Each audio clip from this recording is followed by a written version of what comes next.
Good afternoon, everyone, and welcome to Like a Boss Now. Thank you so much for joining us on this rainy Friday. We're so appreciative of our presenting sponsors, Hub International and Bernstein Schur. And we'd also like to extend a great big thank you to our live series sponsors, Harvard, JP Morgan Chase, Vistage, and Coffee by Design. And I would love a cup of coffee by design right now. So hopefully we'll all be back together in the live event format soon. Before we talk with Lisa and Glenn, I'd like to introduce Peter Fendler of Hub International. Hub is the 5th largest insurance broker in the world, and they have strong local roots in the Maine business community. And for us at the Press Herald, we are especially grateful to Hub for all their help with our health and retirement benefits. So now, take it away, Peter. Thanks, Kate. Hi, everybody. In this episode of Groundhog Day, it's my 5th Friday afternoon with our friends from the Press Herald and Bernstein Schur and all of you. Looking forward to today's session. Truth be told, it's really been great carving out a little time each week to hear what's going on in the business community and how people are coming together to get through this most unusual period in any of our lives. It's really easy to put the blinders on when we're here at home working away, and especially when we're not really leaving the house. So it's a good way for us to connect with people live and see some smiling faces. I'm also excited about hearing from today's boss, Glenn, because we really haven't heard from the educational sector yet. We've heard some interesting stuff and insights from the legal and advertising and nonprofit and the specialty food industries, but higher ed is often an incubator to the best thinking and great ideas. So looking forward to hearing from you, Glenn, no pressure, okay? As we all try to reopen and figure out the next new normal in our lives, just want to reiterate that Hub's here to help, so please don't go it alone. Thanks. Thank you, Peter. And then next, I'd like to introduce one of our friends from Bernstein Schur, Kai McGinty. Kai. Hi, my name is Kai McGinty, and I am the chair of the Labor and Employment and Education Practice at Bernstein Schur. On behalf of Bernstein Schur, I would like to welcome everyone and say that we are thrilled to be sponsoring Like a Boss now, and are grateful to Lisa and the Portland Press Herald for keeping us connected and the opportunity to hear from business leaders in our community during this really challenging time. As someone who regularly counsels educational institutions across the state and has worked closely with today's esteemed speaker, I'm very much looking forward to President Cummings' remarks as we all look to what the future holds for the reopening of Maine's economy and our educational systems. Thank you so much for being here. Thank you, Kai, and thank you for your support. Now I'd like to introduce the CEO and publisher of Masthead Maine, Lisa DeSisto, and the president of the University of Southern Maine, Glenn Cummings. Take it away, you guys. Thank you so much, Kate, and thank you to Peter and Kai. We certainly appreciate your support of this series. Welcome, everyone. It's great to see you all again, and welcome, Glenn, my returning guest, because I think we sat down and was back to school, I believe, September 2018 when we sat down in person. I think so. That's right. Thank you. Thanks for having me here, Lisa. Thanks for all that the Press Herald is doing. Oh, well, thank you, Glenn. So Will, you and I will talk till about 1:30ish, and I'm going to try to work in many of the questions that were submitted in advance. And there were a lot of them, of course, and then we're going to open it to questions. And the 2 ways to ask questions are to raise your hand, and Strawberry, our amazing producer, will call on you and we can hear you live, or you can submit a question through the Q&A. We are not going to use the chat for questions because I personally find it distracting. I'm not a good multitasker, and but definitely use it to say hello to each other for sure. So Glenn, why don't you give us an overview of the operations at USM? Well, under C-19 and I assume, yes. So things have rapidly changed, like everybody in the world, I think, in the last 8 weeks, and the decision leading up to our decision to move online was intense, but I think the right move to make. We had upcoming March break where the entire University of Maine system would have gone, our students would have gone out on break, and you're returning 30,000 students to campus that have then potentially been infected by the COVID-19. So it's a tough decision. I have to say, interestingly enough, one of the things that we noticed is that the Johns Hopkins University, Harvard, Stanford were all saying to their students suddenly, don't come back after their break. Mm-hmm. And it didn't take too long for us to say, what is it that those three universities have that we don't have?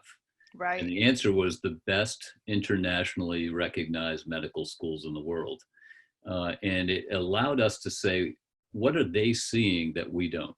And, I think up until that time, we were seeing it a lot like S1N1, where you would see differences, we'd certainly see impacts, and we'd see, in different parts of the world that had a very strong scare effect. We weren't at the level that these medical schools were in understanding how quickly this was spreading and how serious it would be.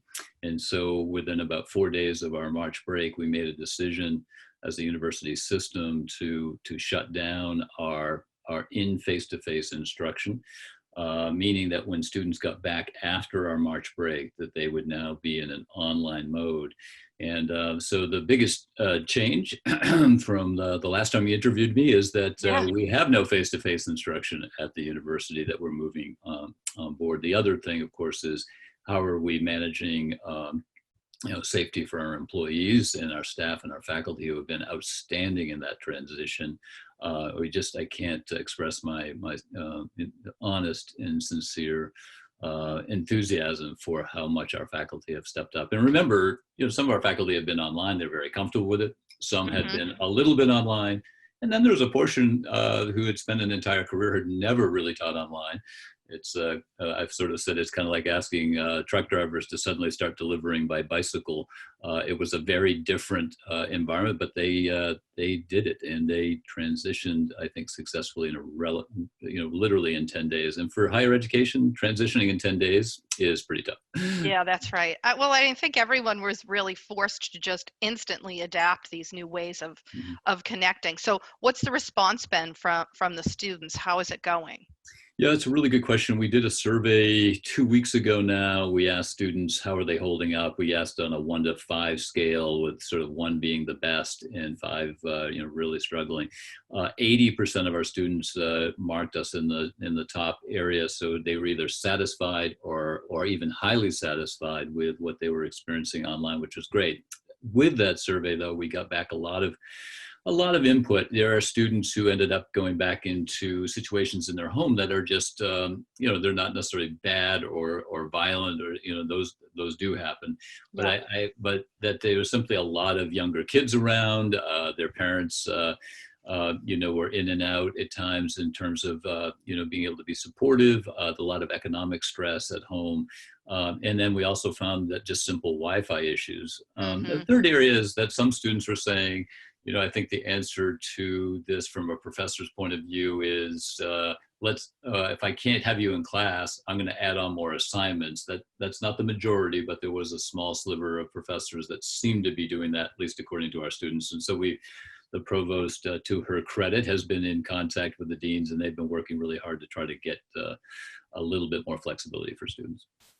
Oh, that's fantastic. So I think a big question, and actually we featured it on the front of the Press Herald today as it relates to high school graduation, but what's graduation going to look like at USM? Well, the 140th commencement ceremony of the University of Southern Maine will look a lot different from the other last 139 years. I walked in yesterday with the provost virtually alone in Hannaford Hall and gave my graduation speech. I want to say this is the thing that for 450 years, university students have been waiting for. That they could actually press mute or fast forward through the president's speech, or watch it again. When they get their degree. So but hopefully they'll make sure they definitely plug in for. We are going to have Layla M. Hashi, who is one of our graduating communications majors. She is Her native nation is Somalia, and she is unbelievably articulate. And she was interviewed by me yesterday and the provost on our Friday show, and she is going to be a spectacular addition to our commencement. Those students, we will do a virtual commencement next Saturday, in which we will highlight everybody's name, everybody's major, if we can, where they're from. And then we will have, if things become safe, our plan is on October 3rd out at our Costello Fieldhouse, we will actually do a real commencement, and we're hopeful that we can do that as well. I have to say, just parenthetically, that perhaps the most heartbreaking emails that I have gotten from students in the last 8 weeks are from seniors who say, I love this place, my closest friends are here, I love my professors, I'm really proud of what I've done, I'm a first generation student, I wanted my family to be there for this commencement. The fact that I can't have this in person is a heartbreak to me. And so we're hoping that we can do it both virtually and in person. Yeah, well, that's great that you have a couple of different options, because I do, you know, from the story in the paper today, it's really, there's no replacing the in-person impact of what your graduation ceremony is like. So we'll all keep our fingers crossed that that you're able to do so. USM has also been, in addition to connecting with your students, helping the community. And we read in the Press Herald, as I like to mention the Press Herald, about how you converted the Sullivan Gym into a homeless shelter. Talk about how did that come about? How is that going? Yeah, thank you for that question. You know, at a certain point in this difficulty, the first few weeks, we're just trying to scramble to figure out how we do our own business plan and our own delivery, focusing on our students somewhat internally. But then we realized, hey, we're in a place where we could make a contribution to the university, beyond the university, to the community at large. And I think that actually is a very empowering thing, and something I would just pass on during a crisis, is that rather than kind of just hunkering down and just looking at what's going on for you, I see all kinds of people, you know, baking bread for each other and dropping it off for each other, and doing errands where appropriate for each other, and staying in communication. And that's the kind of thing that actually gets you through the day. And I think it's the same for the university system. So we began to ask the question, and the whole Maine system did. We're a MEMA site, a Maine emergency site, and we wanted to be supportive, and we started to ask that question, you know, how could we add some value out there to all the suffering that's going on? Obviously, the first place to do that was around nursing and around hospital support and nursing home support. We created a volunteer list in the whole Maine system: nurses, social workers, health policy, health science majors, for them to provide support in a variety of ways safely. And we had 193 individuals who signed up to help. These are students or graduate students who signed up and said, yes, I'll see what I can do. If I can be of help, I want to be of help. And many of our nursing majors, of course, were already doing some of the clinicals to help out. And we're about to graduate 103 nurses a week from this, actually next Friday evening, we'll be graduating lots of nurses, putting them out there, as well as the whole Maine system. The other thing that we've been able to do is our Cutler Institute, as you may know, in our Muskie School of Public Service, has a national reputation, a consultant reputation of working with states across the country, particularly on rural healthcare, on telemedicine, and we have a large connection with epidemiologists. And so those things are all part of, which some of us are part of some of them are part of the governor's team. Many of us are working directly with businesses to help them figure out how they re-enter the economy safely. And finally, yes, we had a call from the Preble Street Resource Center that when this first began, many of the clients in Preble Street at the Oxford Street shelter were literally shoulder to shoulder on mats. And this that could not possibly be a worse scenario for the spread of COVID-19. And they asked if we had any facilities, and we offered our Sullivan Gym. And, the Press Herald covered it extremely well, by the way. And thank you. As always, but they they asked us if they could have up to 50 clients there. And what it allowed us to do is we did the petitions in different parts of the gym. And it allowed us to have a good 12-foot spread between beds and gave them much more safety in terms of interactions with each other. And we're happy to do that. I can't speak highly enough for how client-centric the Preble Street Resource Center is. DHHS has been very helpful. Maine State Housing has been very helpful. The governor's team has been very helpful. So that will continue until we're really until we end up going back to full operation or nearly full operation. Yeah. So the nurses graduating next week I'm sure they all have jobs and they'll be in high demand. But for the rest of your graduates, with the unemployment rate as high as it is and continuing to grow, what advice are you giving to graduates entering the workforce?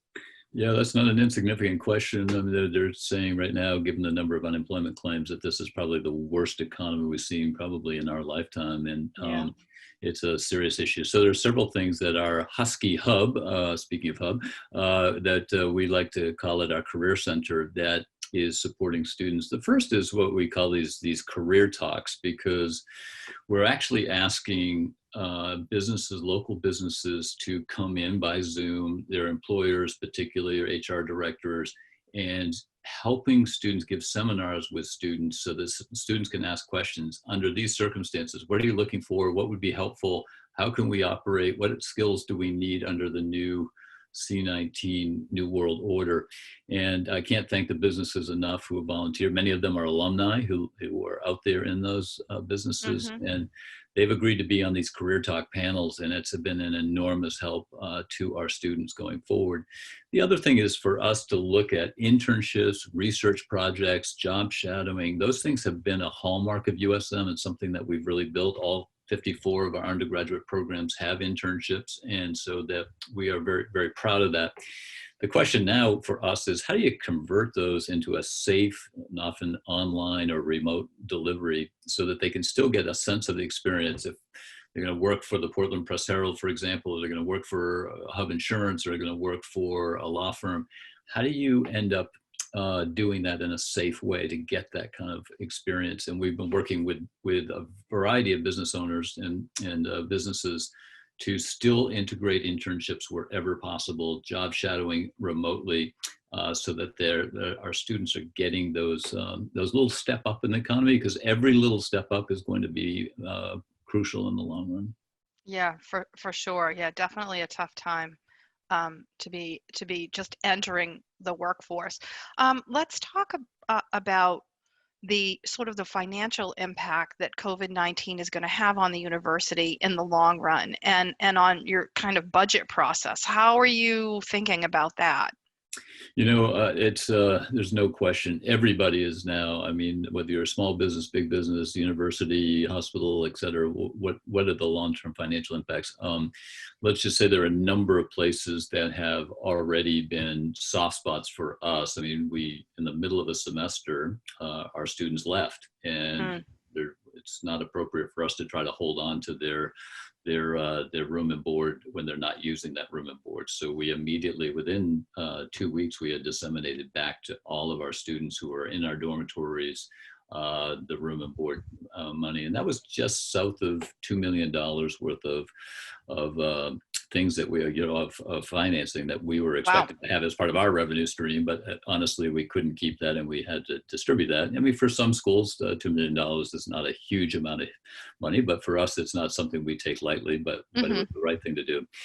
So then we have the other soft spot, which is around our state appropriations. Obviously, we're looking and monitoring that tightly. We're hoping for a 3% increase that a lot of legislators and the governor had kindly come out strongly for. That doesn't look like that's realistic, at least immediately. So now we're looking at how does that figure? And then, of course, we're looking at enrollment. And so far, our enrollment has been reasonable. We are not far off what we are targeting, I think in part because some people who are spending a lot of money in out-of-state schools are saying, actually, maybe staying a little closer to home would be safer. Sure. Yep. You're a quality institution with 250, PhD level faculty doing research. That's a good thing, and you're affordable. So I think we're starting to feel a little bit like we're looking like a very, very good option out there. That all said, I think we're anticipating. I think the chancellor and the vice chancellor are saying that we're looking at a potential $20 million shortfall in the whole Maine system as a whole. Mm-hmm. That is a significant struggle for us, and we're going to have to do a series of things. And we have done what a lot of businesses have done. We've put restrictions on new hiring. We've reduced anybody's travel card to $1. So if you can travel a lot for $1, you're okay. But on that, not so much. We've put a number of appropriate restrictions on just how much expenditure can be out there. And we've very carefully monitored and tried to help people avoid any involuntary furloughs at this time. We're trying to stay as close as we can to our present labor force. That may not always be possible, but until things are clearer, we're trying to hold on to people as much as we can. Wow, well, that's remarkable. Certainly, some challenges ahead. I will say that there are some things that we didn't plan for. With so much of our staff working from home, like our office supplies have been zero. So, or travel. Many of the reporters, many of them are in the field, but many are also working from home. So there have been some, I guess, unplanned expense savings that we welcome, and I'm sure you're seeing the same, and everything helps for your plan moving forward. Okay, so the question that we got repeatedly was, what's your outlook for the fall? Will the campuses be open? Yeah, that's good. It's a really good question. Our plan, our hope, our highest hope is that we are able to welcome all our students back to campus in the fall.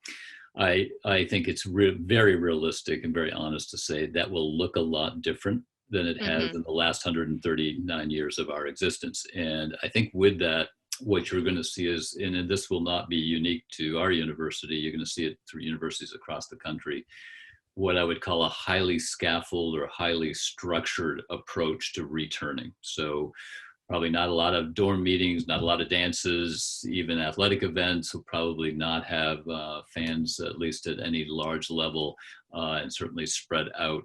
And what you're going to see also is staggered breakfasts, lunches, dinners, so that you don't have a large crowd accumulating in your dining halls. We'll probably have petitions up between beds in a dormitory so that people are not coughing on each side of the room, et cetera. We're looking at making sure that all our showers, et cetera, are separate and safe. We'll probably have designated, just like going into Shop and Save or Shaw's, that you'll have arrows that will say, walk this direction through the dormitory, et cetera. Where I think wearing face masks will probably be a component part of it under certain conditions, certainly. And then in the classroom, what we'll probably be looking at is something that might stagger in. One day you take your class online. If you're in the dorms, then you can come in. So on Monday, you're one of the designated in a large class to come in person. On Wednesday of that class, you might do it online, so that we're basically trying to spread out the numbers. If you remember, I remember from college that there were, intro to biology and intro to psychology, 150 students in the class, shoulder to shoulder in large lecture halls. That can't happen. I'm quite confident that we will not be through the disease at that point. I will say, so our plan is to return, but to return in a very structured, very carefully monitored, heavily scaffolded way in which we prevent the spread of the disease. The tricky part is going to be, and I think other universities are seeing this, is that the prediction, which apparently correlates back to the 1819 influenza, is that as the advent of winter begins to emerge in November, you're going to see a pretty strong upsurge in the number of cases. And that is not good news if you live in a dormitory. So one of the things we're looking at is, could we create some smaller semesters, which other universities do, 7-week, 8-week semesters instead of a full 16-week semester, that would allow us to effectively, if we need to, move swiftly to move students off campus, in campus, et cetera, if we have to. or to have more options. Those are all on the table. We have right now a scientific panel out of the system office that's looking at this under the direction of the chancellor, and we have a committee that is putting together what we see as best practices here at USM from the entire really the country, that we're looking for. What's the best advice? What are the best plans for safety that we're seeing? It really sounds like you've done a lot of detailed planning already, and thinking about all the angles. So that should give your students that may be joining us today a lot of confidence. A lot more for us to learn, for sure. Yeah, for sure. And I think we've all learned that it's a real-time evolving situation. So you got to be able to pivot quickly, which you obviously did with the transition to online. So what do you think the things that are happening in our world, the online learning, the work from home, what are some of the things that you think you're going to bring forward that may be positive changes for higher education? I think so. I think that I think what you said, just online learning is right now, I would describe it as a scale of 1 to 10, where 1 is perhaps here are your assignments, go ahead and do those, and I'll grade them online. But then there's the really active, and as we know, the best thing you can have, whether it's online or in person, is a professor that shows that they care deeply about the student. And student focused every day is our mission. Our hope is that we are executing that in every classroom with every professor all the time. Does that happen in every case? Not always, but that's where our culture is moving to. And the more communication that we can have between professor and student, that is supportive, that has individual Zoom calls where necessary, emails, exchanges, and regular communications that help students get to where they need to be in success in that classroom. That is the best type. And if you've seen the best type of online, is exactly that. They call you if you haven't been on your Blackboard site for a while. If you haven't passed in an assignment, they call you immediately. Let's try to figure out what the problem is. I think we're going to see a push forward in our online experience and offerings to students, and the quality will definitely increase as well. We're very happy about that. I think we're also beginning to see that in the culture of the university, how important the community interaction is. Sometimes we say it, it's like, oh, we want to be involved. But we're, as I said, I think one of the things we've discovered in the last 8 weeks is we have not only an opportunity, we have a responsibility, and we're really vital. And people have been very thankful for the work that we've been willing to do and able to do to help out the community. So I think those are the things that we want to build on post C-19, at least as we know it today. Mm-hmm. Let's transition to some what I like to call leadership questions for you. So what has it been like for you personally to not be on campus, or have you been sneaking on campus? Not much, actually. I was at Hannaford Hall yesterday. I went by the other day to pick up a stack of papers that certainly I needed to respond to. But I think that one of the things that I just say from a leadership point of view, I will say that it was almost an immediate flip. So I see the role, certainly from a CEO position, is keep everybody's eyes on the sky. You've got to have your feet on the ground, but keep your eyes on the sky. What's our vision? What can we be? What's the possibilities here? How do we make things better and make ourselves truly attractive, not just by self-promotion, but by authentic accomplishments and really productive, attractive components. So attraction over that promotion. So that's how I saw my role. And then suddenly C-19 happens, and you're buried in the details. Like every meeting was, what are the federal guidelines on federal work study? How much money are we giving in each department to allocate to pay students as employees? Those kind of really deep detail, what does quality online look like, and how do we articulate that, right? So, and I remember kind of complaining to a great sort of mentor of mine, and I said, I've just caught in these details all day long. It's been going on for weeks, and it's so disheartening. And he said, Glenn, this is an exceptional opportunity for you as a leader to understand what is happening in the engine room of that ship. All right, you're up on the deck and you're pointing to where you're going to go, but you don't always know what's going on in the engine room. This is the opportunity if you understand it, and that will make you a better boss. Mhm. You will be able to ask better questions, and you'll be able to support your employees better by knowing what they face on a detailed level every day.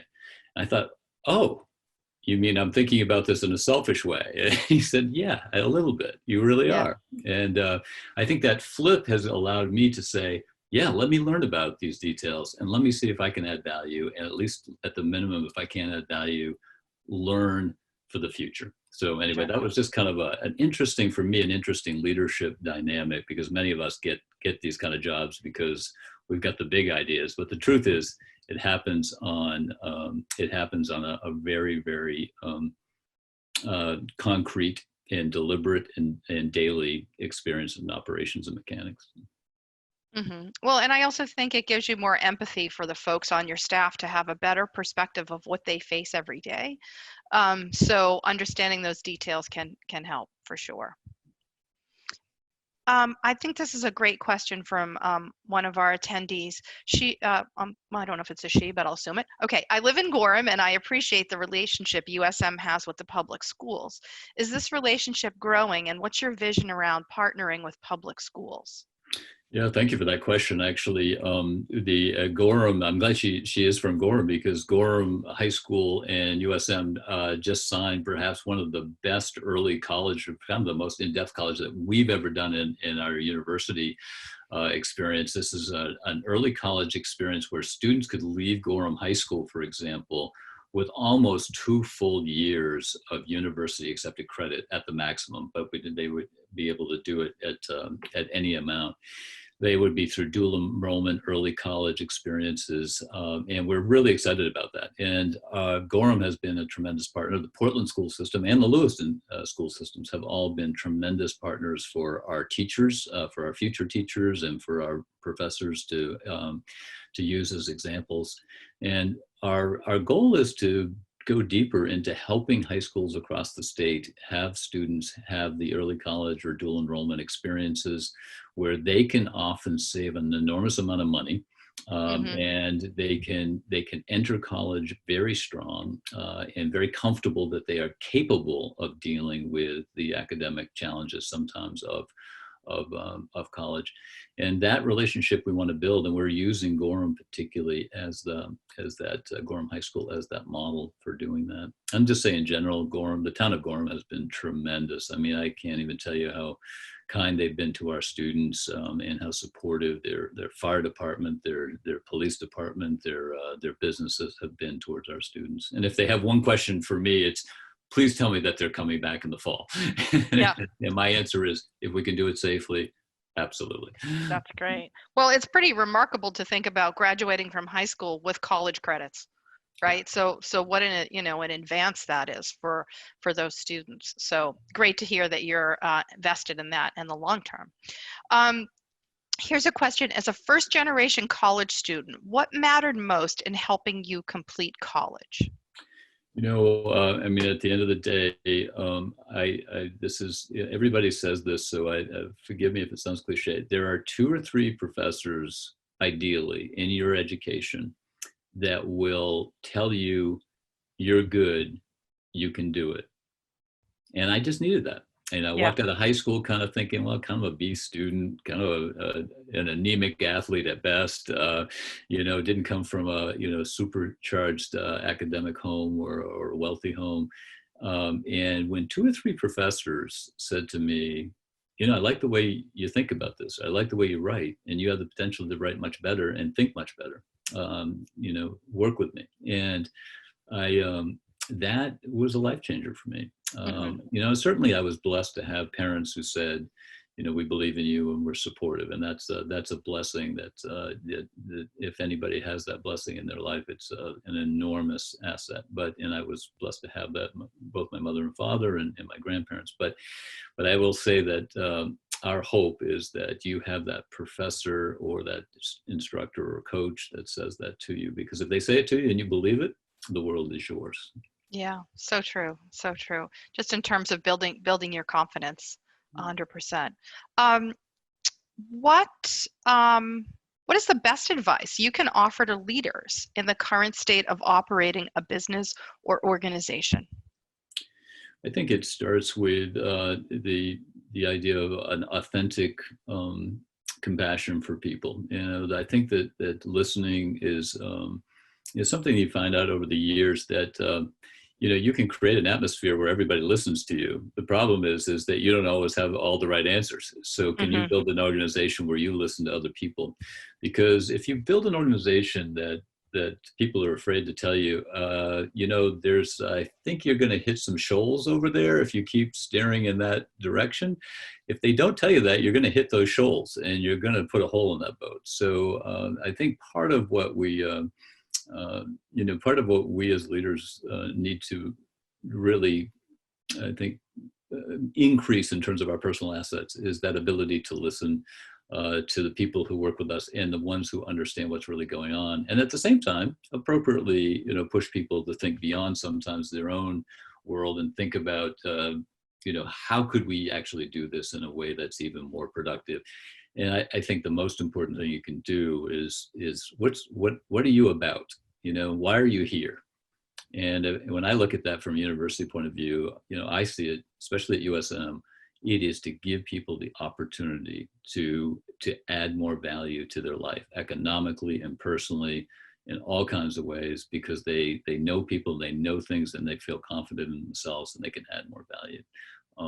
Anyway, so I think those are the components. I think right now, by the way, I would just add that there's that idea of listening to each other in general is pretty important right now, because you've got a very fractured nation at a very stressful time. So I think this idea of really listening to each other and trying to understand, I think this fight, for example, between safety and economic activity is kind of a false dualism. I don't mean to be naive, but I think the answer is we all want to be safe, and we all want the economy to get back to a place where we feel that there's enough prosperity and safety for us in our own finances. So I don't think they're antagonistic to each other, and I think that we can come together and find a way to do this. That's great. Yeah. Okay, a couple questions that have been submitted, and then also if you'd like to ask Glenn a question, you can raise your hand and Strawberry will call on you. I had this question too. Will the general public be able to attend the virtual graduation? Yeah, I think so. I think it'll just be a link that everybody can jump on. So. Oh, that's great. Yeah. I should clarify that, but I don't see why they wouldn't be. I think it would be wonderful to have more people. That's good. We're all coming.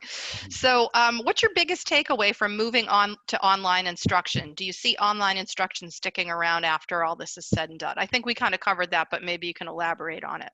Yeah, I think what I've noticed is that good online instruction students are pretty satisfied with. And I can't say that's in all cases. If for example, I taught microeconomics at USM, I never did it online. It was always in person. If I was thrown into this, I would not be in this category, but there are definitely categories of professors that are doing really rich and interesting things online, and they're staying connected and showing a lot of concern for individual students. They're separately emailing if they don't show up, et cetera. So I think there is, what I've learned is that good online instruction can make a difference, and it can be well received by the students who have experienced it so far. And we're hearing that pretty consistently. Mm-hmm. Oh, I'm going to throw in my own personal question. So as an educator, do you have any advice for us first-time work from home school teachers in terms of encouraging our own children with their online learning? And specifically a 7th grade boy, I would love any guidance on that.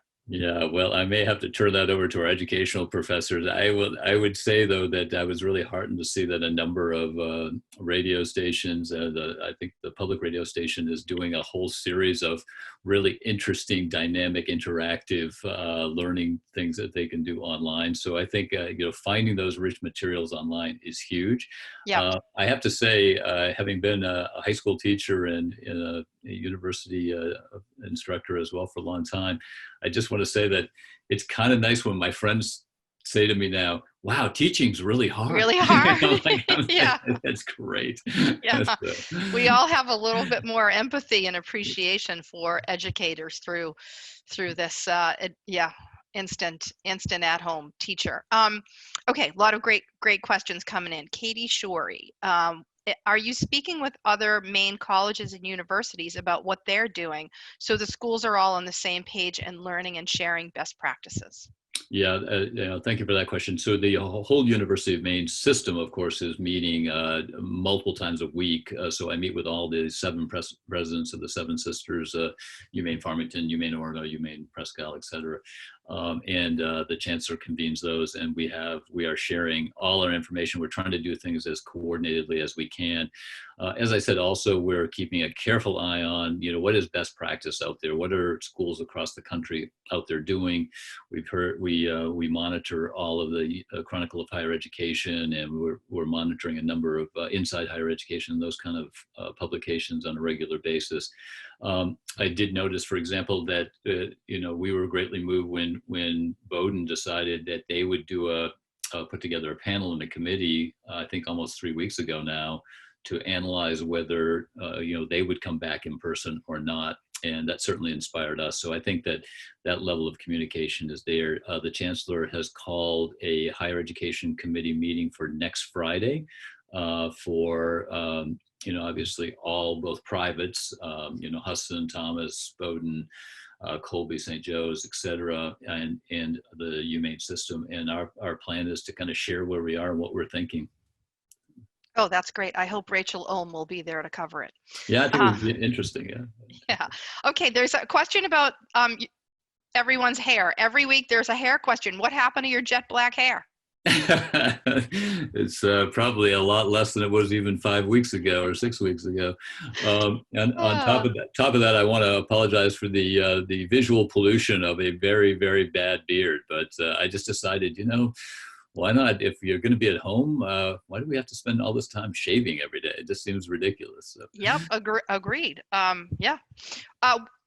Let's see. How are you communicating with soon-to-be freshmen so they feel a sense of community and don't fall victim to the freshman melt that happens so often, which is probably, more acute than ever, right? Yeah, I think it's something we're very, very concerned about because it's hard to build those relationships. And a lot of students really respond well to coming to a campus and seeing physically what the buildings look like, Sure. the land looks like. And so we have built all kinds of virtual tours of the campus at a new level. We've had a couple of those, but now we're expanding that. We have on a regular basis, we had over 200 students this morning who were with us for a welcome day or sort of an introduction day from admissions office. And in which case we answer as many questions we can online, and then we show them videos, and then we have students speaking. And by the way, students speaking to students is probably one of the best ways to do that. We're now moving on to text messaging, where we stay in contact with them. So if they say, yes, we're coming to you in the fall, what you're going to see, I think, and this is a very good question that has been asked right now, because the competition is going to be intense, right? We have a number of what I'd call non-select privates who are likely to put down enormously competitive packages because they're very worried about their finances, right? So these are smaller schools in New England that have good reputations, but aren't necessarily selective, and they're very expensive. And so now they're going to drive down their packages for students to try to bring them in. And they're allowed to do that now well past the May 1st deadline. So under the new rules, unrelated to C-19, but related to the Trump administration's kind of new relaxed rules about these things. So anyway, we're expecting that the competition will be right up until you hit our campus or come onto our classes in September. So we're trying to stay in touch, making sure people feel like part of the family as best they can under these circumstances. Well, we should talk about maybe getting them subscriptions to the Press Herald. Well, let's take that offline. Okay. What's your view of the Greater Portland's area's role in supporting USM, and what is USM's role? Well, let me just say that the greater Portland, Gorham, Lewiston communities have been outstanding in supporting us. They historically, certainly ever since I've been here, have done really anything that we've asked in terms of helping helping the university be successful. What we've been trying to do in the last 5 years is turn that question around. And as we talked about, well, how do we help the community? What are the things that that people are struggling with out there in the world that we could add value to? And I think the way that the community has been super supportive in the last 5 or 6 weeks is things like having business owners come in and talk to our students by being online and saying, here's what I would recommend if I were in this job market. This is what I'm looking for as an employer. Those kind of things have been enormously helpful. Just coming into our classes in general, I was on something last night from an MBA program in which one of our professors had a series of projects that students were doing. And they all reference being connected to either a business, a nonprofit, some kind of government initiative.